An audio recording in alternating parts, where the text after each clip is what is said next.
السلام علیکم۔ حضرت عمر رضی اللہ تعالی عنہ کا قصہ۔ حضرت عمر رضی اللہ تعالی عنہ جن کے پاک نام پر آج مسلمانوں کو فخر ہے اور جن کے جوش ایمانی سے آج 1300 برس بعد تک کافروں کے دلوں میں خوف ہے، اسلام لانے سے قبل مسلمانوں کے مقابلے اور تکلیف پہنچانے میں بھی ممتاز تھے، نبی اکرم صلی اللہ علیہ وآلہ وسلم کے قتل کے درپے تھے۔ ایک روز کفار نے مشورہ کیا کہ کوئی ہے جو محمد صلی اللہ علیہ وآلہ وسلم کو قتل کرے؟ عمر نے کہا میں کروں گا۔ لوگوں نے کہا بے شک تم ہی کر سکتے ہو عمر۔ عمر تلوار لٹکائے ہوئے اٹھے اور چل دیے۔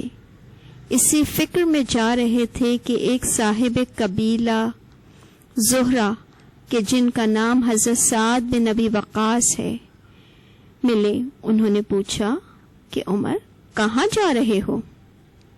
کہنے لگے محمد صلی اللہ علیہ وآلہ وسلم کے قتل کی فکر میں ہوں، نعوذ باللہ۔ سعد نے کہا بنو ہاشم اور بنو زہرہ اور بنو عبد المناف سے کیسے مطمئن ہو گئے؟ وہ تم کو بدلے میں قتل کر دیں گے۔ اس جواب پر بگڑ گئے اور کہنے لگے کہ معلوم ہوتا ہے تو بھی بے دین یعنی مسلمان ہو گیا، لا پہلے تجھی کو نمٹا دوں۔ یہ کہہ کر تلوار نکالی اور حضرت سعد نے بھی یہ کہہ کر کہ ہاں میں مسلمان ہو گیا ہوں تلوار سنبھالی۔ دونوں طرف سے تلوار چلنے کو تھی کہ حضرت سعد نے کہا پہلے اپنے گھر کی تو خبر لے، تیری بہن اور بہنوئی دونوں مسلمان ہو چکے ہیں۔ یہ سننا تھا کہ غصے سے بھر گئے اور سیدھے بہن کے گھر گئے۔ وہاں حضرت خبیب رضی اللہ تعالی عنہ جن کا ذکر موجود ہے کواڑ بند کیے ہوئے ہیں، ان دونوں میاں بیوی کو قرآن شریف پڑھا رہے تھے۔ حضرت عمر نے کواڑ کھلوائے۔ ان کی آواز سے حضرت خبیب رضی اللہ تعالی عنہ تو جلدی سے اندر چھپ گئے اور صحیفہ بھی جلدی سے باہر ہی رہ گیا جس پر آیات قرآنی لکھی ہوئی تھی۔ ہمشیرہ نے کواڑ کھولے۔ حضرت عمر کے ہاتھ میں کوئی چیز تھی جس کو بہن کے سر پر مارا، جس سے سر سے خون بہنے لگا اور کہا کہ اپنی جان کی دشمن تو بھی بے دین ہو گئی۔ اس کے بعد گھر میں آئے اور پوچھا کہ کیا کر رہے تھے اور یہ آواز کس کی تھی؟ بہنوئی نے کہا کہ بات چیت کر رہے تھے۔ کہنے لگے کیا تم نے اپنے دین کو چھوڑ کر دوسرا دین اختیار کر لیا؟ بہنوئی نے کہا کہ اگر دوسرا دین حق ہو تب۔ یہ سننا تھا کہ ان کی داڑھی پکڑ کر کھینچے اور بے تحاشا ٹوٹ پڑے اور زمین پر گرا کر خوب مارا۔ بہن نے چھڑانے کی کوشش کی تو ان کے منہ پر ایک تماچا اس زور سے مارا کہ خون نکل آیا۔ وہ بھی آخر عمر ہی کی بہن تھی۔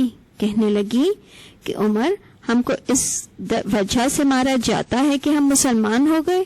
بے شک ہم مسلمان ہو گئے ہیں، جو تجھ سے ہو سکے تو کرے۔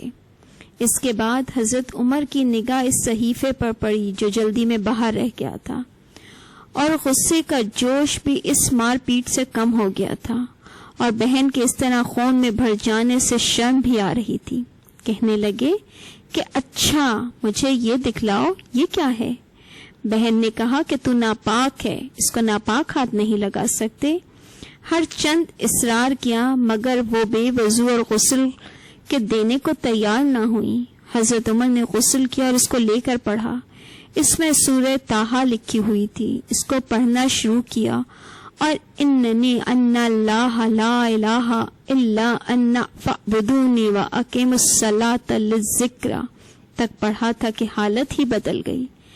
کہنے لگے اچھا مجھے بھی محمد صلی اللہ علیہ وآلہ وسلم کی خدمت میں لے چلو۔ یہ الفاظ سن کر حضرت خبیب رضی اللہ تعالی عنہ اندر سے نکلے اور کہا کہ اے عمر تجھے خوشخبری دیتا ہوں کہ کل شب پنجشنبہ میں حضور اقدس صلی اللہ علیہ وآلہ وسلم نے دعا مانگی تھی کہ یا اللہ عمر اور ابو جہل میں جو تجھے زیادہ پسند ہو اس سے اسلام کو قوت عطا فرما۔ کیونکہ یہ دونوں قوت میں مشہور تھے۔ معلوم ہوتا ہے کہ حضور صلی اللہ علیہ وآلہ وسلم کی دعا تمہارے حق میں قبول ہو گئی۔ اس کے بعد حضور صلی اللہ علیہ وآلہ وسلم کی خدمت میں حاضر ہوئے اور جمعے کی صبح کو مسلمان ہوئے۔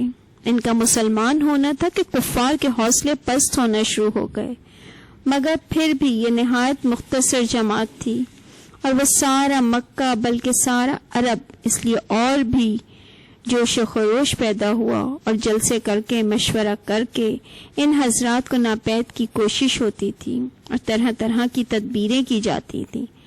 تاہم اتنا ضرور ہوا کہ مسلمان مکہ کی مسجد میں نماز پڑھنے لگے۔ حضرت عبداللہ بن مسعود رضی اللہ تعالیٰ عنہ فرماتے ہیں کہ عمر کا اسلام لانا مسلمانوں کی فتح تھی اور ان کی ہجرت مسلمانوں کی مدد تھی، اور ان کی خلافت رحمت تھی جو تا قیامت لوگوں کے لیے مشعل راہ رہے گی۔ جزاک اللہ الخیر۔